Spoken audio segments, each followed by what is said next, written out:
Hello everyone. So today, welcome back to my YouTube channel, the BHLO Entrance Exam by our coach Bakul Hanspan.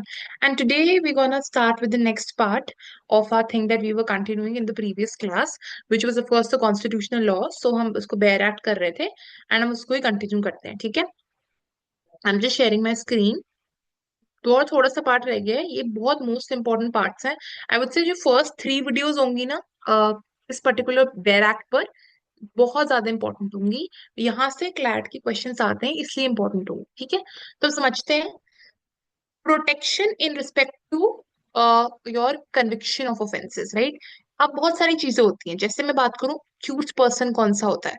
बहुत सारी confusion होती है लोगों को, अब तक होती है। अक्यूज क्या होता है, अरेस्टेड पर्सन क्या होता है, I would say even arrested as well. Then what's the opposite of conviction, that is acquittal. Okay, then या एंड व्हाट इज अरेस्टेड तो हो गया, what is detained, what is detention, ठीक है? व्हाट इज कन्विक्शन, ये चीजें नहीं पता लोग अब तक, इसको मैं पहले क्लियर करती चलती हूँ। कन्विक्शन का मतलब होता है कोर्ट ने आपको बोल दिया गिल्टी हो, आपने क्राइम कमिट करा है।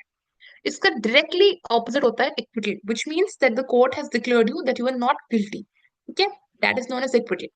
Accused is you have not been sentenced guilty, you have not been declared guilty. It is just that the police has arrested you and there's a charge on you. That is known as accused person. ठीक है? Accused or being accused or an accusation does not necessarily equate to conviction. ये बात हमें याद रखनी है, ठीक है? दूसरा आता है अरेस्ट, जो बंदा अरेस्ट हो चुका है, that is known as an arrested person. It's the same thing that the arrested person is basically not equal to that of a convicted person or not even that of an acquitted person. Acquitted समझ लिया? Detention, दो चीजें होती हैं। Detention होता है कि police ने किसको डिटेन कर लिया, और एक होता है अरेस्ट। अरेस्ट होता है पुलिस ने अरेस्ट कर लिया क्वेश्चनिंग के लिए, मतलब अरेस्ट का मतलब ये होता है पर जब चार्ज होता है तभी अरेस्ट होते हो। डिटेंशन होता है अगर आप पर कोई चार्ज भी ना हो ना, फिर भी आप डिटेन हो जाते हो सकता है क्वेश्चनिंग के लिए डिटेन हो सकता है आपके ऊपर कोई चार्ज नहीं है, आपने कुछ मान लो कुछ गलत करा है पुलिस के साथ, ठीक है? आपने पुलिस के साथ कोऑपरेट नहीं करा, आप एक बहुत इंपॉर्टेंट पार्ट प्ले करते हो क्राइम में, आप मान लो विटनेस हो, तो उस केस में आप विक्टिम की फैमिली हो या फिर पुलिस को आपसे क्वेश्चन आंसर करना है, तो उस केस में you would be detained, right? तो डिटेन को आप यूजुअली उसको आप कस्टोडियल के टर्म्स में ले सकते हो, ठीक है? पुलिस के टर्म्स में ले सकते हो, इसको आप बिना पुलिस के टर्म्स में भी ले सकते हो, इलीगल डिटेंशन भी होता है, ये सबको पता है। और इस पर्टिकुलर ना ये 20 बहुत इंपॉर्टेंट है, ये 20 क्लैट 2020 में भी आया हुआ है।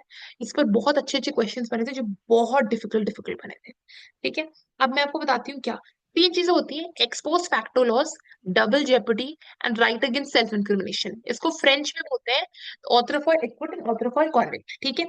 थोड़ा सा अगर हम याद करें, आप ना कन्विक्ट होते हो या फिर आपको आप पर चार्ज लगाया जाता है उस पर्टिकुलर ऑफेंस का ही जो अभी टाइम में चल रहा है। मान लीजिए आप you have been arrested for theft, right? You have been arrested for theft for the crime which is right now. So then your proceedings or your trial is gonna proceed as per that of the provisions of or as per the sections of theft only there in IPC, ठीक है? Okay, तो एक बार मैं पढ़ देती हूँ, थोड़ा ज्यादा क्लियर होगा। No person shall be convicted of any offense except for the violation of law in force at the time of commission of the act charged an offense। मान लीजिए आपने एक महीने पहले कोई थेफ्ट कमिट करा है, ठीक है? आप अब अरेस्ट हो चुके हो, ठीक है? आपने अरेस्ट हो गया बिकॉज थेफ्ट क्राइम चल रहा है, ठीक है? मान लीजिए आपने 2 महीने पहले कोई थेफ्ट करा है, ठीक है? आपने 2 महीने पहले चोरी करी है, बट उस टाइम कोई लॉ ही नहीं था थेफ्ट में। अगर पुलिस आपको उस बेसिस पर ले जा रही है कि आपने 2 महीने पहले आपने थेफ्ट कमिट करा था, ठीक है? और उस टाइम थेफ्ट कोई लॉ नहीं था, बट अब थेफ्ट लॉ है, तो आपको पुलिस नहीं ले जा सकती है क्योंकि उस टाइम वो लॉ नहीं था। That is known as ex post facto laws, ठीक है?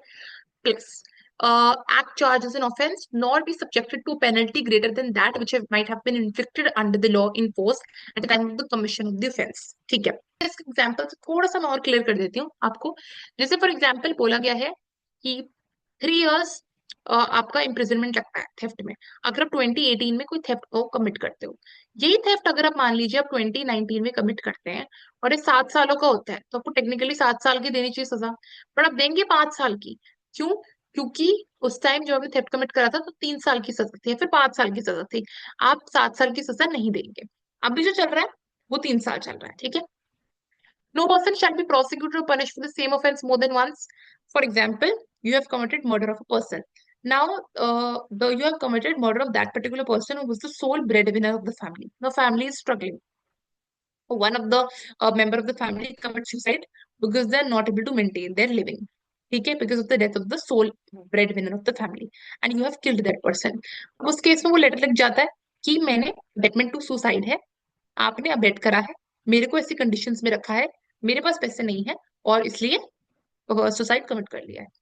अब अगर इस केस देखिए, आपको इसमें कन्विक्ट नहीं करा जाएगा, क्यों? क्योंकि आपने एक ऑफेंस के लिए आप ऑलरेडी पनिशमेंट खा चुके हो, दूसरे ऑफेंस के लिए आपको सेंटेंस सर्व नहीं करना पड़ेगा। ये जो आपकी चीजें वो सेम ऑफेंस में ऑलरेडी कवर हो रही है, ठीक है, उससे रिलेटेड है, वो सेम ऑफेंस ही है। No person accused of any offence shall be compelled to be witness against himself. If I have committed something, police comes up and police asks me that where is the evidence, right? Or give me some proof how everything happened. What is the thing which is required? If I want to stay silent, I can remain silent. There is right against self-incrimination. French में इसको बोलते हैं autrefois acquit and autrefois convict. ठीक है, तो इसको पता चल गया आपका, ठीक है, इसको बस याद रखिएगा। Protection of life and personal liberty, तो उस केस में no person shall be deprived of life and liberty except according to the provision established by law. Right to life सबके पास है, राइट और टू डाई भी है। Common cause versus Union of India वाला केस था, अरुणा शानबाग वाला केस अगर आपको पता हो, डाइंग डिक्लेरेशन वाला केस था, वहां पर अगेन वही था। For example I give you examples, of course ये थोड़ा इंपॉर्टेंट बन जाता है। अब आते हैं यूथनेशिया। यूथनेशिया क्या होता है? यूथनेशिया का मतलब होता है जब किसी मर्सी किलिंग करते हैं उसको हम बोलते हैं euthanasia. Ignore the spellings please. For example, if a person is about to die, you know the person is about to die but the person is not meeting his death, what do? You give external injections to that person, or maybe the person is on a drip, so you gotta remove the drip from the person's uh, hand, from the person's nerve। तो उस case में क्या होगा, वो बंदा मर जाएगा। That is known as euthanasia, you doing mercy killing. दो तरीके का होता है, active euthanasia and passive euthanasia, right? आप एक्टिव होता है, actively you are participating euthanasia means you are giving external injections to that person so that the person meets his death, that is known as active euthanasia। passive euthanasia is that when you're removing the drip, that is known as passive euthanasia। India में active euthanasia allowed नहीं है, passive euthanasia कुछ conditions में allowed है, ठीक है। तो यहाँ पर बोला गया है कि लेट्स सपोज, मान लीजिए अगर किसी बंदे ने लिखा है, ठीक है, कोई बंदा है he suffering from a disease but he has a mental state right now, he is in his mental state of mind, he is writing a will that I want to die, right? You can practice passive euthanasia on me, ठीक है, I want to meet my death, right, and I want to die peacefully, ठीक है। So that is right to die, right to death with dignity, that is also one of the fundamental rights जो include हुआ था subsequent parts में। अरुणा शॉनबाग वाले case में क्या हुआ था, she was a nurse, she was raped there in the hospital, so she was on night duty। तो उस केस में she went in coma for around 40 years, she was in coma for around 40 years, ठीक है। उसके बाद था कि यार उसकी फैमिली जो है बाकी का कैसे चलेगा, उसका ट्रीटमेंट एंड ऑल, तो उस केस में आपने पैसिव यूथनेशिया को यूज करा था। Common cause versus Union of India, Aruna Shanbaug versus Union of India, common cause basically NGO था, लॉ से रिलेटेड, वो इस पर्टिकुलर केस को फॉरवर्ड लेकर आया था। Right to education, article 21 of the Indian constitution, till the age of 14 years education provide करते हैं। अब क्या होता है, जैसे फॉर एग्जाम्पल कुछ डीपीएसपी होते हैं, ये पहले डीपीएसपी हुआ करता था कि पेरेंट्स के पास ऑब्लिगेशन है, पेरेंट्स ऑब्लिगेटेड है कि वो बच्चों को फ्री एजुकेशन प्रोवाइड करे, कंपल्सरी एजुकेशन 14 ईयर्स तक को गवर्नमेंट प्रोवाइड कर रही है। फिर कभी कभार क्या होता है, जो डीपीएसपी होता है, कोई इंपॉर्टेंट डीपीएसपी हो तो उसका स्टेटस सेलिब्रेट होकर वो फंडामेंटल राइट बन जाता है, ठीक है। इस केस में यही हुआ, ये पहले फंडामेंटल राइट नहीं थे, 21 है, जिसमें मैंने आपको पहले बताया था पहले वाले लेक्चर्स में कि अगर आप मान लीजिए कोई अल्फाबेट इंट्रोड्यूस करते हैं, कोई भी अल्फाबेट किसी भी नंबर के बाद जो सेक्शन का नंबर है उसके इसमें उसको अमेंडमेंट बोलते हैं, ठीक है। Its amendment, it was also turned into an act very soon, right to compulsory free education act 2010 में implement हुआ था, 2009 में act आया था, 2002 में 86th amendment of the constitution, remember this। protection against arrest and detention, ये भी बहुत इंपॉर्टेंट आता है। किसी को किसी ने अरेस्ट करा तो क्या होगा, आप किसी को ग्राउंड्स ऑफ अरेस्ट बताया नहीं, आप उसे अरेस्ट करके जा रहे हो, ऐसा नहीं होता, आपको ग्राउंड्स पर बताना पड़ेगा, आपको उसका राइटिंग में देना पड़ेगा। पहले आपको अगर पीएमएलए के बारे में बताओ या फिर यूपा एक्ट्स के बारे में बताओ, right, prevention of money laundering act and UAPA unlawful activities prevention act, तो उसके केस में अगर मैं बात करूं, ये जो पर्टिकुलर एक्ट से पहले बंदे को उठा लेते थे बिना कोई भी रिटन ग्राउंड्स दिए अरेस्ट के, बट आप ऐसा नहीं कर सकते, अब भी जजमेंट आई है कि आपको रिटन जो है ग्राउंड उसको दिखाने पड़ेंगे। Legal protection of your choice, पता है क्लैट में ऐसे क्वेश्चन आते हैं, for example Vinay he was arrested by the police, now he wanted himself to be defended by lawyer, so he called his lawyer who was, let's suppose, Ramu Sharma. But when the time came for the trial and when he was to be represented by lawyer in the court, he was represented by Shamu, right? अब तो legal practitioner तो उसको दी है, दिक्कत क्या है?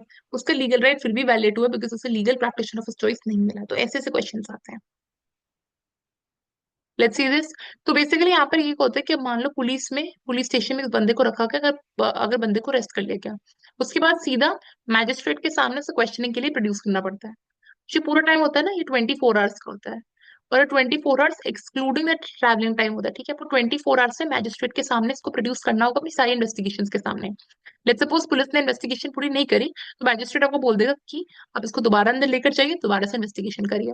Time period इसमें included नहीं होगा, ठीक है? पुलिस मान लो एक्स्ट्रा 20 मिनट्स लगा रही है, अगर मैजिस्ट्रेट के पास वो अक्यूज बंदे को 24 आवर्स 20 मिनट्स में पहुंचा रही है, तो फिर उसके केस में आप क्या बोलोगे? आप उस केस में अलाउड होगा क्योंकि 20 मिनट्स आपने ट्रैवलिंग में लगाया है। ये पर्टिकुलर चीजें वो नहीं लगेगी किसके पे, अगर कोई प्रिवेंटिव डिटेंशन में। प्रिवेंटिव डिटेंशन ये होता है, ये आपका मेंशन सेक्शन 155 सीआरपीसी, 151 में to be more precise CrPC में मेंशन्ड है।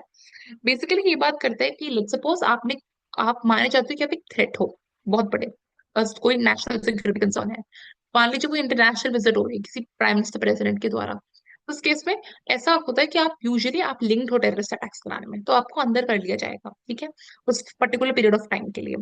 तो nothing in this article shall apply to the person who for the time being is an enemy alien।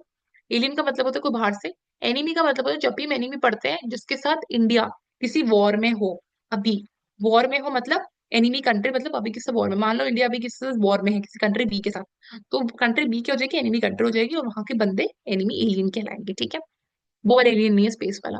तो आप उस बंदे को ऐसे उठा लोगे ऑटोमेटिकली इतना, तो आपको फॉर्मेलिटीज प्रोसीजर्स नहीं करने पड़ेंगे। Person arrested under preventive detention, no law providing for preventive detention. आप प्रिवेंटिव डिटेंशन में किसी को रखते हैं बस 3 महीने तक रखते हैं, 3 महीने से ज्यादा उस किसी को नहीं रख सकते। 3 महीने के बाद एक एडवाइजरी बोर्ड बनता है जो डिसाइड करता है कि उस बंदे को फर्दर प्रिवेंटिव डिटेंशन में रखना है या नहीं रखना। उसकी कॉम्पोजिशन भी दी गई है, क्वालिफाइड और अपॉइंटेड एज जजेस ऑफ हाई कोर्ट,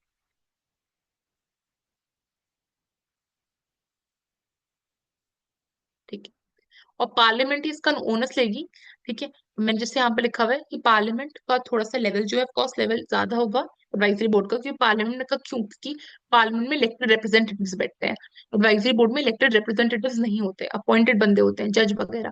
तो इस केस में अगर आप देखोगे पार्लियामेंट को वो भी प्रोसीजर बनाना है कि बंदे को मान लो 6 महीने तक अंदर रख दो, ठीक है, और दूसरे बंदे को इस सेल से दूसरे सेल में ट्रांसफर कर दो प्रिवेंटिव डिटेंशन के लिए, ठीक है? तो इस केस में जो भी रूल्स हो वो पार्लियामेंट बना सकता है, और वो सुपरसीड कर सकता है एडवाइजरी बोर्ड के डिसीजंस को भी। लीगल प्रैक्टिशनर मिल जाएगा उस बंदे को प्रिवेंटिव डिटेंशन के लिए। Prohibition of traffic in human beings and force labour. हाँ, पता है कि बेगार बेगार क्या होता है? जब आप बिल्कुल बिल्कुल आपको पेमेंट नहीं मिलती कोई काम करने में, बहुत कम पेमेंट मिलती है, उसको बोलते हैं बेगार, प्लस आपको ऑफकोर्स एक्सप्लॉइटेशन झेलना पड़ता है, ह्यूमन राइट वायलेशन झेलने पड़ते हैं, उसको बोलते हैं बेकार। तो ऑफ कोर्स प्रोहिबिशन है इस चीज का। Nothing in this article shall prevent the state from imposing compulsory service for public purposes and in imposing such service the state shall not make any discrimination। जब भी स्टेट किसको बोलती है ना, फॉर एग्जाम्पल किसी ने कोई क्राइम कमिट करा है, तो जैसे अगर मैं न्यू लॉज के बारे में बात करूँ, बीएनएसएस, तो उस केस में ये बोला गया था कि गवर्नमेंट कम्युनिटी पनिशमेंट भी दे सकते हैं। कम्युनिटी का सर्विस क्या होता है? वो कम्युनिटी की सेवा करनी, फॉर एग्जाम्पल कोई चीज गवर्नमेंट हॉस्पिटल बन रहा है, ठीक है, गवर्नमेंट हॉस्पिटल कंस्ट्रक्ट हो रहा है, तो उसमें आप ईंटों वगैरह का काम कर लोगे, ठीक है, ब्रिक क्लेन वर्क कर लोगे उसको बोलते हैं, तो वो काम कर लोगे उसको कम्युनिटी सर्विस बोला जाता है। तो ये गवर्नमेंट आपको डिस्क्रिमिनेट नहीं करेगी कि आप कौन से रिलीजन से बिलोंग करते हो, कास्ट से बिलोंग करते हो, वो करने के लिए। Prohibition of employment of children in factories, ये काफी ज्यादा रिलैक्स्ड है। यहाँ पर बोला कि कोई फैक्ट्री में बच्चा काम नहीं करेगा, कोई माइंड में एंगेज नहीं करेगा, कोई हजार्डस एम्प्लॉयमेंट मैं मानती हूँ, हजार्डस एम्प्लॉयमेंट बहुत स्ट्रिक्ट रूल है, और ये 14 ईयर्स ऑफ एज तक का रखा गया है। अब यूजुअली क्या होता है, जैसे देखा होगा कि मेड्स आती है, मेड्स के साथ उनके बच्चे आते हैं कभी कभार, वो भी काम कर रहे होते हैं, या फिर आपका लेट्स सपोज जो गाड़ी साफ करने वाला होता है वो भी अपने बच्चे को लेकर आता है। तो उस केस में अगर आप देखोगे ना, एंड डेथ, बच्चा बाद में स्कूल भी जा रहा होता है। तो अभी देखा जाए तो काफी स्कूल तो फ्लेक्सिबल बना दे कि द बच्चा wants to work with the parent, right? Wants to supplement, I would say, the work of the parent. So in that case, the बच्चा can work, but apart from that, the बच्चा also needs to go to the school. Okay? ये important है CLAT के point of view से। Right to freedom of religion बहुत बनता है इस पे क्वेश्चन। अब हम आए freedom of conscious, free profession, practice and propagation. Propagation होता है जब अपने रिलीजन को स्प्रेड करते हो, इसका फोर्स रिलीजियस कन्वर्जन बिल्कुल भी नहीं होता। प्रोपगेशन होता है अपनी रिलीजन की आइडियोलॉजी को स्प्रेड करना लोगों में, फोर्स कन्वर्जन नहीं। प्रोफेशन होता है आप जब प्रैक्टिस कर रहे होते हो अब रिलीजन को, it is practice only.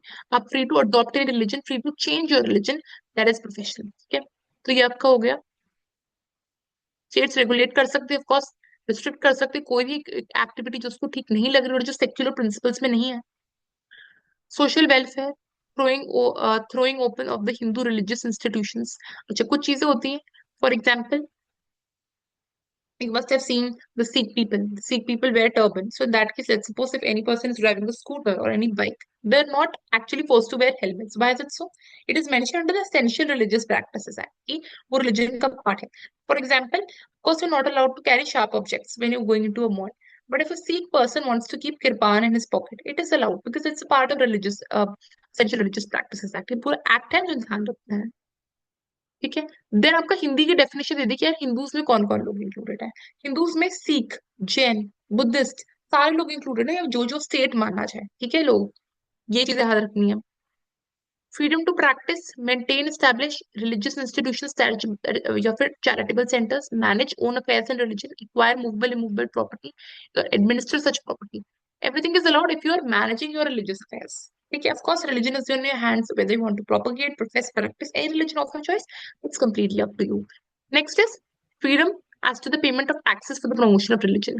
No person would be forced to deliver taxes to the state. However, I would say would have no comments on this because we know that what's happening actually in reality for big religious institutions.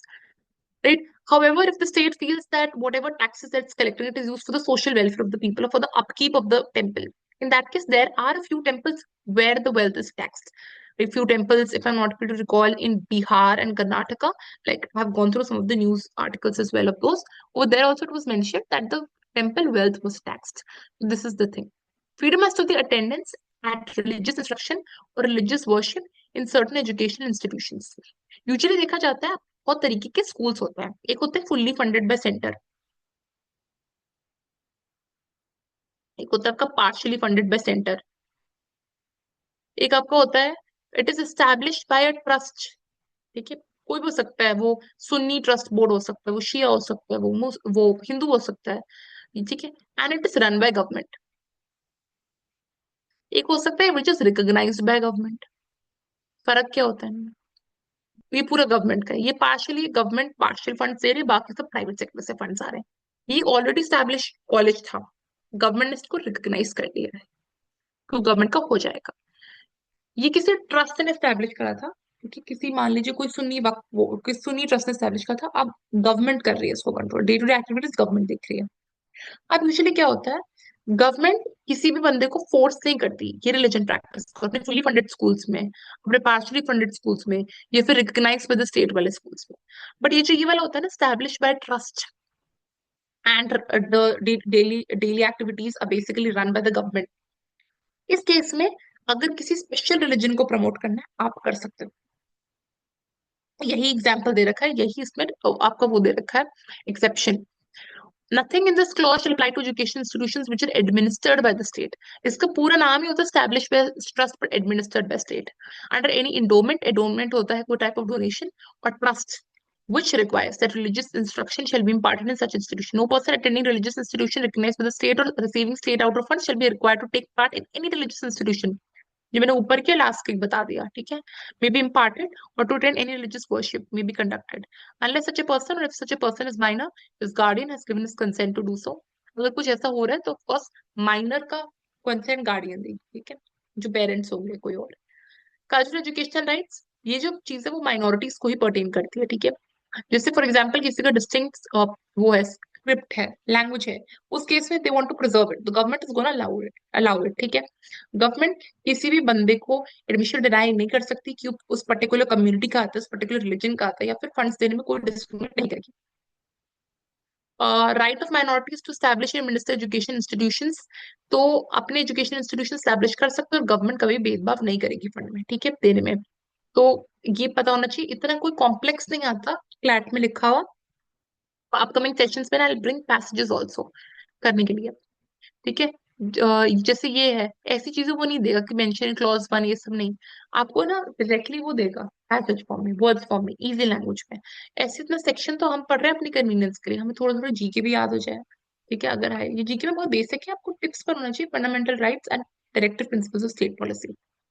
And जो पहले के मैंने दो articles पढ़ाए थे, article 1, 2, 3, इनको पता हो, स्केड्यूल्स पता हो सबसे क्या डील कर रहे हैं, और आर्टिकल 12 में स्टेट की डेफिनेशन बताओ, अभी के लिए इतना पक्का करना चाहिए इसको।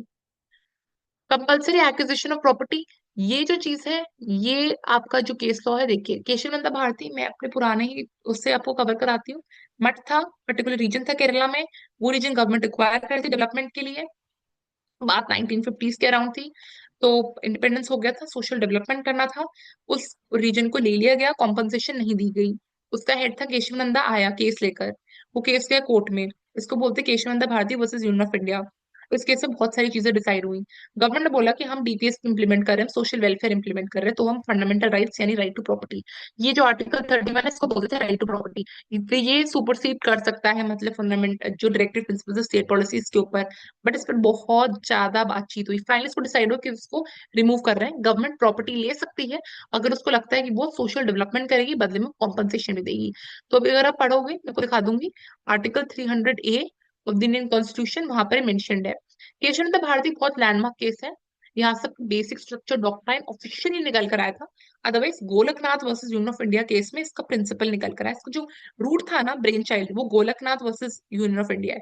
बट अगर मैं बात करूँ ना, केशवानंद भारती यहाँ पर प्रॉपरली ऑफिशियली बेसिक स्ट्रक्चर आएगा। बेसिक स्ट्रक्चर मैंने आपको बता दिया। बेसिक स्ट्रक्चर में कोई बिल्कुल आई वुड से स्टैटिक चीज नहीं है कि ये 10-20 पॉइंट ही बेसिक स्ट्रक्चर होंगे, प्रियम्बल ही बेसिक स्ट्रक्चर होगा, फंडामेंटल राइट्स ही बेसिक स्ट्रक्चर होंगे। ये चेंज होते रहते हैं basis of perusal of the cases by the courts. उसके बाद there is no antithesis between FR and DPSP, ये बोला गया। एंटीथेसिस मतलब, मैंने इंग्लिश में भी पढ़ा है, एंटीथेसिस का मतलब कोई कॉन्फ्लिक्ट नहीं होगा आइडियाज में। इसका मतलब एफआर और डीपीएसपी दोनों को सेम थिंग में देखा जाएगा, एफआर को थोड़ा सा फिर भी ऊपर देखा जाएगा प्रॉपर्टी के टर्म्स में, डीपीएसपी को ऑफकोर्स रखा जाएगा बिकॉज प्रॉपर्टी एक फंडामेंटल राइट नहीं है। तो उस केस में वो डिफरेंस नहीं होगा, दोनों एक साथ पैरेलली चलेंगे। इस केस में ये भी बोला गया, पहले वाले केसेस में बोला गया था कि प्रियम्बल कॉन्स्टिट्यूशन का पार्ट नहीं है, बट इस केस में बोला गया फाइनली कि प्रियम्बल कॉन्स्टिट्यूशन का पार्ट है। इसको आराम से स्किप कर सकते हो नीचे वाले पार्ट्स को, कुछ नहीं आएगा इसमें से। हम्म अब आ जाओ article 32 of the Indian constitution, ये बहुत इंपॉर्टेंट है। इसको heart and soul of the constitution बोलते हैं, और ये अम्बेडकर ने बोला था। अब यहाँ पर ना 5 रिट्स होते हैं, और रिट्स हमने उठाया अमेरिकन कॉन्स्टिट्यूशन से। अब क्या होता है आर्टिकल 32 में जो जो चीजें कवर्ड है ना, अगर आप वो आपका मान लो फंडामेंटल राइट हार्म होता है, तो डायरेक्टली सुप्रीम कोर्ट को अप्रोच कर सकते हो, आपको हायरार्की फॉलो नहीं करना पड़ेगा। हायरार्की क्या होता है, कोई भी पर्टिकुलर डिस्प्यूट है, मान लीजिए मेरे पास एक लैंड डिस्प्यूट है, ठीक है, बहुत छोटा सा लैंड डिस्प्यूट है, नॉर्मल सा, आई वुड से इजमेंटरी राइट्स का डिस्प्यूट है, मैं सब समझाऊंगी इजमेंटरी राइट्स, नेबर नेबर के साथ में। मैं लोअर कोर्ट थी, लोअर कोर्ट में गई, फिर मैं सेटिस्फाइड थी डिसीजन में, मैंने हाई कोर्ट में अपील करा, फिर मैंने करा सुप्रीम कोर्ट में अपील। ये मेरे को पूरा हायरार्की फॉलो करना पड़ रहा है। जो कॉन्स्टिट्यूशनल रेमेडीज है, मेरे को हायरार्की फॉलो नहीं करना पड़ेगा, मैं डायरेक्टली सुप्रीम कोर्ट के पास आ सकती हूँ। ये कब लगता है, ये कॉन्स्टिट्यूशनल रेमेडीज आर्टिकल 32, ये तब लगता है जब फंडामेंटल राइट्स का वायलेशन होता है। अब देखो, ये सुप्रीम कोर्ट का है, स्पेशली सुप्रीम कोर्ट पर ही लगेगा, किसी भी हाई कोर्ट के पास नहीं लगेगा। हाई कोर्ट में अगर आप जाना चाहते हो फर्स्ट वो में ही कोई राइट वायलेट हो, तो 226 आर्टिकल में जा सकते हो, उसमें मेंशन है ऐसा। ब्रॉडर होता है पावर हाई कोर्ट का, क्योंकि हाई कोर्ट फंडामेंटल राइट से भी डील करेगा, उसका वायलेशन है, कोई और राइट से भी डील करेगा अगर उसका वायलेशन है। लेकिन सुप्रीम कोर्ट सिर्फ और सिर्फ फंडामेंटल राइट्स पर डील करेगा। अगर आप कोई और ऐसे मान लो अजीब सा कोई भी केस लेकर जा रहे हो लैंड का, सुप्रीम कोर्ट के पास सॉल्व कर दो, वो रिजेक्ट कर देगा, वो सिर्फ फंडामेंटल राइट्स का ही ले जाएगा। लेकिन ऑफकोर्स अगर मैं हाई कोर्ट के पास ही लेकर जा रही हूँ, थोड़ा सा कोई बिगर लेवल का हो, ये तो बिल्कुल टाइम वेस्ट होगा कोर्ट का, कोई बिगर लेवल का हो, तो of course high court will be ready to entertain it. Writs क्या होता है, रिट्स एक स्पेशल डायरेक्शंस होते हैं, ऑर्डर्स होते हैं, कोर्ट देता है पब्लिक सर्वेंट्स को। आप देखो क्या होता है, हेबियस कॉर्पस। हेबियस कॉर्पस ये सब अमेरिकन कॉन्स्टिट्यूशन से, इसका मतलब होता है you may have the body. तो ये प्राइवेट और पब्लिक इंडिविजुअल्स दोनों पे लगता है। मान लीजिए फॉर एग्जांपल पुलिस ने किसी को इलीगली डिटेन करा है, ठीक है, अरेस्ट वारंट नहीं दिया, बंदे को ग्राउंड ऑफ अरेस्ट नहीं बताया, बस पकड़ के ले गई, ना ही उस पर लगाया प्रिवेंटिव डिटेंशन, ठीक है। तो उस केस में क्या होता है, यूजुअली प्रिवेंटिव डिटेंशन में तो ऑफकोर्स आपको थोड़ा सा तो बताना ही पड़ता है कि प्रिवेंटिव डिटेंशन आपको फिर भी देना पड़ता है कि आप सिक्योरिटी के टर्म्स पर ले जा रहे हो, ठीक है। आपको बस उठा लिया कि इलीगली आपको डिटेन कर लिया, पुलिस को मिले थे पैसे। इस केस में हेबियस कॉर्पस का रिट इश्यू करेगा सुप्रीम कोर्ट और बोलेगा कि this is not allowed, you are not following your duty, you cannot illegally detain the person, you may have the body is that you matlab the your family of the victim or the family of the person who has been detained with the police, तो you may have the body sense में, ठीक है। ये private individual में भी लगता है। मान लीजिए किसी प्राइवेट इंडिविजुअल ने किसी बंदे को अपने घर में इलीगली डिटेन करके है, डिटेन सिर्फ पुलिस में भी नहीं, मैंने आपको बताया था, वो प्राइवेट इंडिविजुअल्स पर भी लगता है, कोई किसी को इलीगली डिटेन कर ले। तो उस केस में मान लीजिए किसी को ने किसी को घर में डिटेन कर ले, उस केस में भी आप जा सकते हो कोर्ट, ठीक है। मैंडमस, मैंडमस का होता है वीक कमांड। मान लीजिए कोई भी पब्लिक सर्वेंट अपनी ड्यूटी ठीक से नहीं कर रहा, उस पर जाएगा रिट मैंडमस सीधा, ठीक है। फॉर एग्जाम्पल जैसे मान लीजिए the person is not following his duty in terms, the person is eating all the funds which is supposed to be used for public purposes, but there is a lot of embezzlement of funds going on.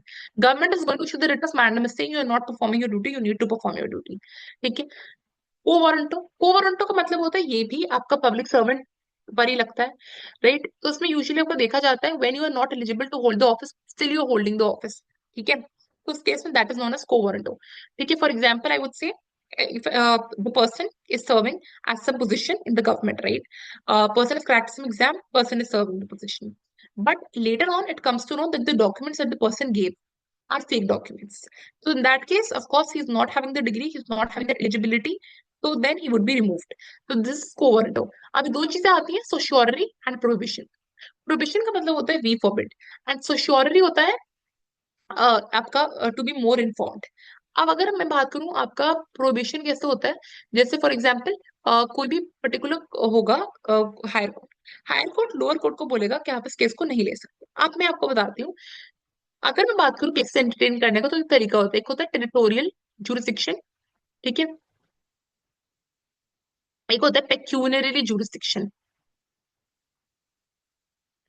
Pecuniary jurisdiction, इसको financial jurisdiction भी बोलते हैं, ठीक है। For example कोई particular crime हुआ है पंजाब में, ठीक है, मैं ऑफकोर्स हिमाचल प्रदेश हाईकोर्ट में इसको नहीं ले जा सकती, बहुत सिंपल सा इसका रीजन है, ठीक है, टेरिटोरियल जुरिसडिक्शन है, ठीक है। तो मान लीजिए पेक्यूनरी जुरिसडिक्शन मतलब फाइनेंशियल, ऐसी चीजें हैं, बहुत सारे लिमिट्स और गैप्स हैं, जैसे पर्टिकुलर हाईकोर्ट में कोई 5 लाख तक का केस है, आप उसको ले जा सकते हो अप टू 5 lakhs, ठीक है। अब अगर वो मोर देन 5 lakhs हो गया तो आप उसको सुप्रीम कोर्ट ले गए, मोर देन 5 lakhs तो आप उसको सुप्रीम कोर्ट ले गए।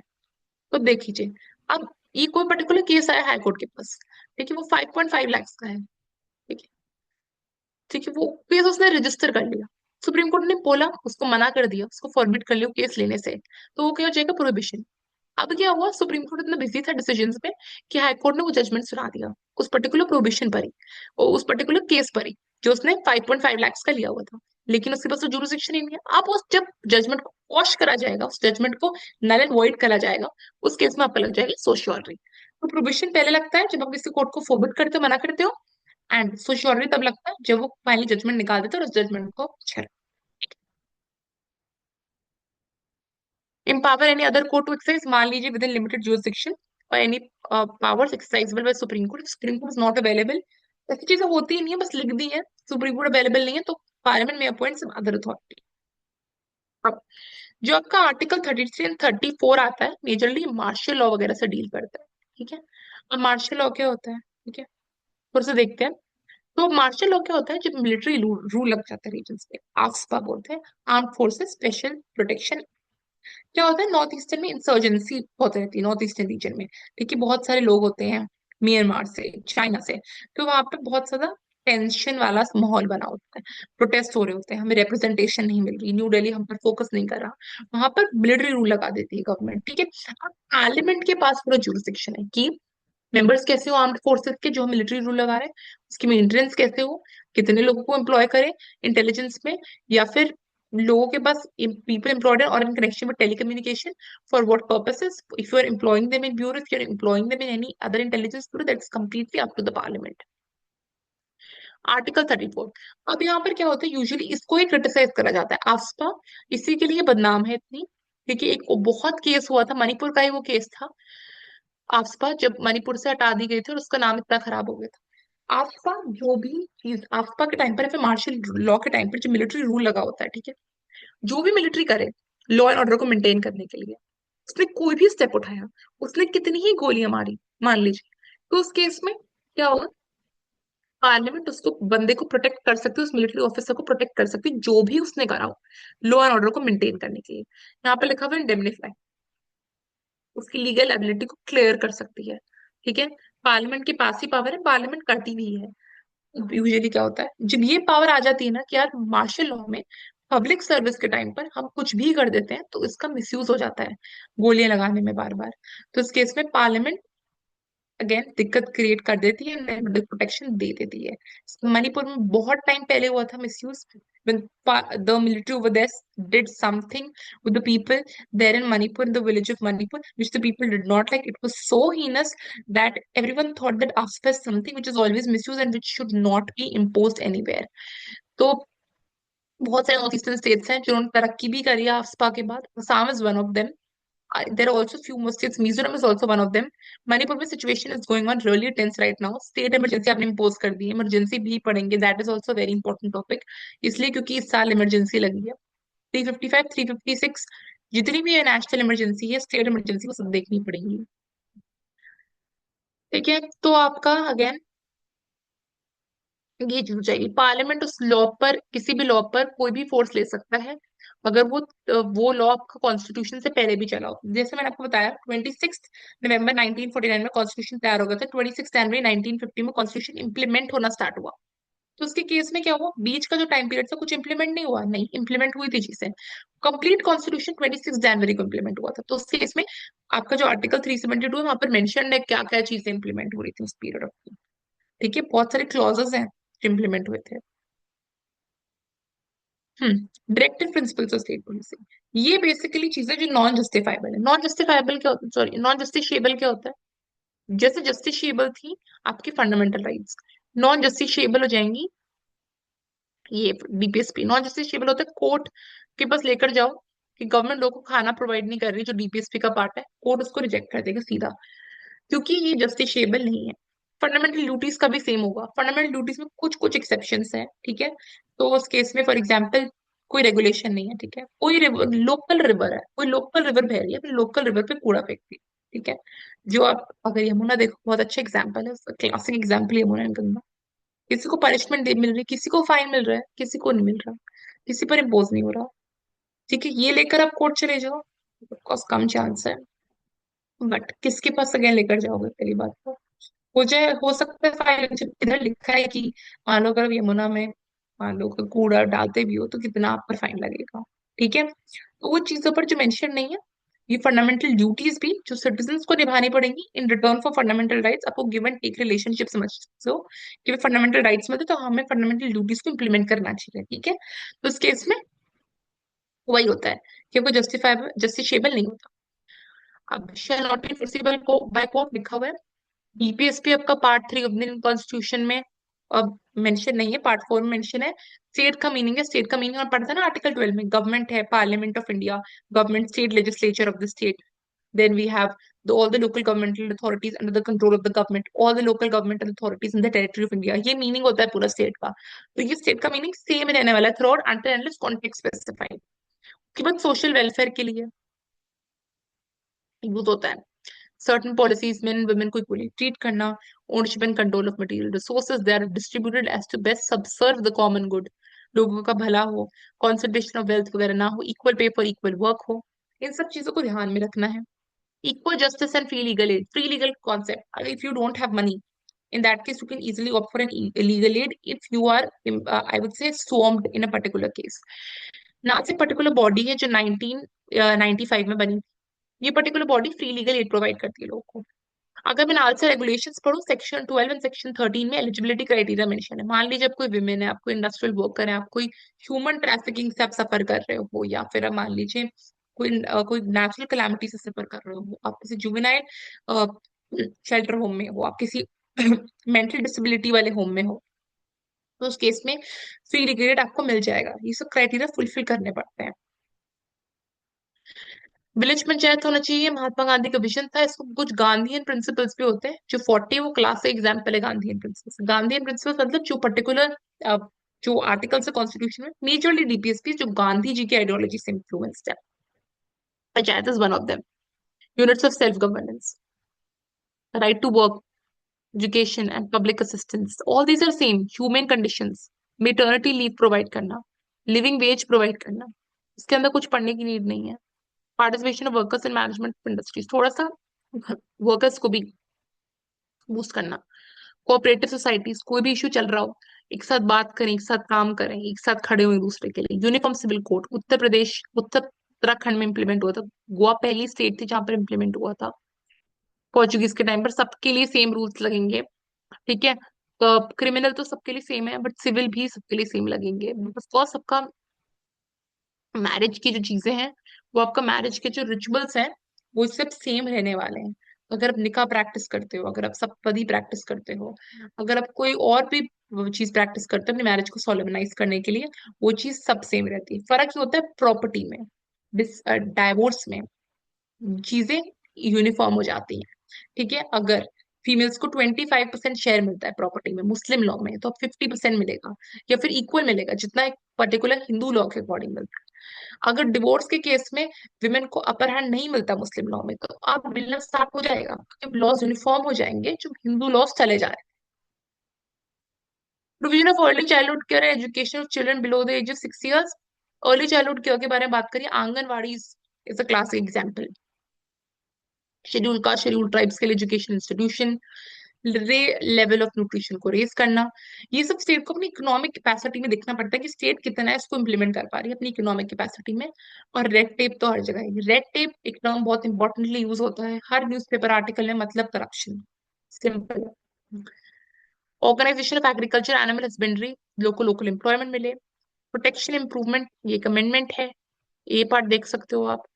Safe guarding of forest and wildlife, protection of monuments, places, separation of judiciary from executive. ये आपका एक, आपको क्या लगता है जुडिशरी कमिटेड होनी चाहिए? जुडिशरी कमिटेड नहीं होनी चाहिए। जुडिशरी सिर्फ एक बंदे से कमिटेड हो सकती है, कॉन्स्टिट्यूशन से। अगर पॉलिटिकल इंटरफेरेंस आने लगेगा जुडिशरी में, तो जुडिशरी किसी काम का नहीं रहेगा, ठीक है। तो उस केस में हमें ध्यान रखना पड़ेगा कि हमेशा एक लाइन बनी रहे जुडिशरी और एग्जीक्यूटिव के बीच में। एग्जीक्यूटिव इंटरफेयर ना करे जुडिशरी के काम में, ठीक है। एग्जीक्यूटिव फालतू में एक जजमेंट को डिस्कस ना करे, जज को, किसी जज को क्रिटिसाइज ना करे। Promotion of international peace and security, ये भी चीजें हैं हमारे पास, इंटरनेशनल पीस पे हमने इंक्लूड करा हुआ है। Promotion of peace and security, maintaining honourable relations, fostering international treaties. कोई भी डिस्प्यूट है वो हम आर्बिट्रेशन से सॉल्व करेंगे। आर्बिट्रेशन एडीआर का एक बहुत इंपॉर्टेंट टॉपिक है, ऑल्टरनेटिव डिस्प्यूट रेजोल्यूशन, जिसमें आर्बिट्रेशन, मीडिएशन, कंसिलिएशन, नेगोशिएशन, लोक अदालत, ये सब आएगा, ये सब डिस्कस करेंगे अपकमिंग सेशंस में।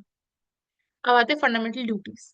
अब अगर हम बात करें ना फंडामेंटल ड्यूटीज की, तो यहाँ पर मैंने कुछ पॉइंटर्स लिखे हुए हैं। सरदार स्वरण सिंह कमेटी थी जिसने फंडामेंटल ड्यूटीज जिसको एनवसाज करा, जिसको इम्प्लीमेंट करा, और जो फाइनली लेकर आई इस आइडिया। 42nd कॉन्स्टिट्यूशनल अमेंडमेंट 1976 में आया था। इनिशियली 10 थे, बट अब 11 हो गए। जो पॉइंट के है, मैंने आपको बताया था ना कि डीपीएसपी का जो लेवल होता है वो अपलिफ्ट होकर कभी कभार फंडामेंटल राइट्स हो जाता है, ये यही है। 14 years तक एज तक, मैंने आपको बताया था 2009 में एक एक्ट आया था, compulsory education act for children, 2010 में इम्प्लीमेंट हुआ था, ठीक है। नॉन जस्टिसेबल होता है, ऑफ कोर्स कोर्ट लेकर नहीं जा सकते कि इस बंदे ने ये ड्यूटी हार्म करी है या फिर अपनी ड्यूटी नहीं निभाई है। अब आते हैं कुछ examples. Flag code, flag code of India 2002 में आया था। अमेंडमेंट्स आया था 2020 में, बेसिकली रेगुलेशन है कि फ्लैग को कैसे यूज करना है, ठीक है। जैसे फॉर एग्जांपल देती हूँ। यूजुअली पहले था कि जब भी आपका डे टाइम हो तभी आपका फ्लैग आप कर सकते हो स्काई में, बट आप फ्लैग को अभी भी आप कर सकते हो स्काई में, अगर सनसेट हो, अगर रात भी हो, अभी भी अलाउड है। तो कुछ चीजें हैं, कुछ आई वुड से ट्वीक्स हैं जो गवर्नमेंट ने इंप्लीमेंट करे फ्लैग कोड के लिए। Prevention of insults, the national honours act of 1976, इसको भी आपको पता होना चाहिए। जैसे for example you can not insult the national honours of the country. National honours जैसे, अब देखो, कोई फाड़ कर फेंक रहा है नेशनल फ्लैग को, ठीक है, कोई नेशनल फ्लैग को नीचे जा रहा है। अब देखो, आपको याद होगा रेड फोर्ट में जो इंसिडेंट हुआ था, बैक आई वुड से इन 2020 2021, जब आपका आपका जो इंडिया का फ्लैग था वो नीचे कर दिया था एंड खालिस्तानी का फ्लैग ऊपर कर दिया था। वो क्या था, वो इंसल्ट थी नेशनल ऑनर्स की। वो ये एग्जाम्पल है। दूसरा, Bijoe Emmanuel Kant versus Union of India. तो Bijoe Emmanuel Kant, sorry not Kant, Kant is one of the German philosophers. I usually get confused whenever I pronounce this case. I always say Kant. I'm so sorry. Vijay manual versus Union of India. ये particular क्या होता था, एक Christian community से बंदा belong करता था। एक पर्टिकुलर क्रिश्चियन कम्युनिटी होती है जहां पर क्या होता है कि you have only one God, you have only one thing to follow, you can sing only one song which is that religious song, and you not allowed to sing any other song or pray to any other thing. For example, whenever national anthem comes up, we all stand up straight. We listen to it, we sing it. There is one community in Christianity only where you cannot stand, you cannot listen to that, right? You have to follow or you have to adhere to some moral principles only. जो उधर होते हैं वही चीजें follow करनी पड़ती हैं, जिसको होती है ना pin bye pin, word by word, उसको वही फॉलो करना होता है. This was one community and something happened very recently in Kerala. Some blast happened, I remember. In that community, they were having some kind of procession which was going on.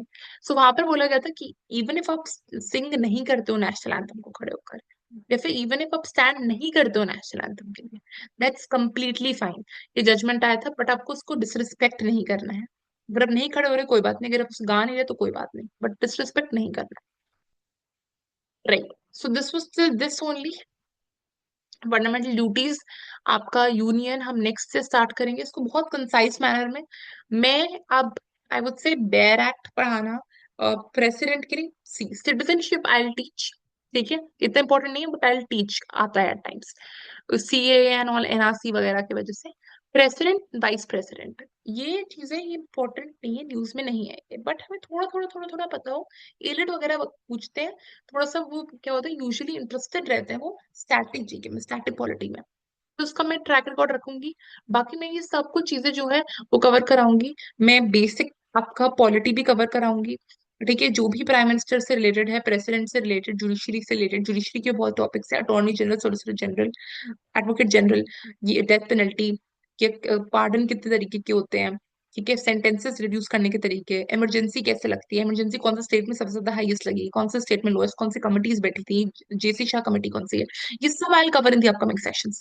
So don't have to worry about anything, you just keep on revising the topics that have just now taught via my videos only. वो मन में जाएगा, वो बहुत सारी चीजें आएंगी. Specially if you are starter, if you was in class 11th and was not interested in social science back in class 10th or 9th, 8th.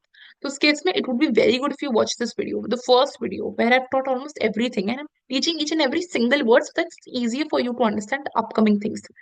Because you cannot know the meaning of each and every word, but these are very basic points that you need to remember. Or if it comes up in any passage, whether it's related to CR, legal, or even in English, that would be very easy and simple for you to comprehend things. ठीक है, house of people क्या है मेरे को पता चल गया, Lok Sabha. Confusion में नहीं आऊंगी, मेरे को पता है डायरेक्टली इलेक्टेड बाय पीपल. तो ऐसा में आपको क्वेश्चन है तो मुझे पीपल के बारे में कुछ वेलफेयर से रिलेटेड ही लिखना है. तो that case I am gonna get a hack of it over a period of time. So I hope that you have liked the video.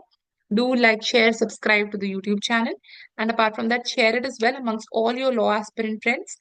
So नहीं करोगे मुझे पता है, but please share it as well and hit the bell icon so that you get the notifications, the first one to get that. Yeah, thank you so much. Bye.